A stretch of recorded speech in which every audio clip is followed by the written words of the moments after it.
In this video, I will quickly show you how to work on Asana to organize tasks and projects efficiently. First, go to the Asana website and sign in to your account. Once you are inside, you can create a new project by clicking the Create or New Project button. Next, choose the type of project you want to create, such as a task list, board, or calendar.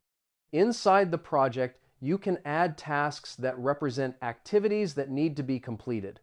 Each task can include details such as assignee, due date, and description.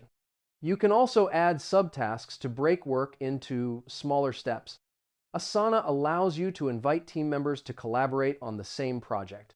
You can track task progress using different views such as list, board, or timeline. This tool helps keep work organized and makes it easier to follow project activities. And that's it. Now you know how to work on Asana easily. Save this video so you can check it again later if needed.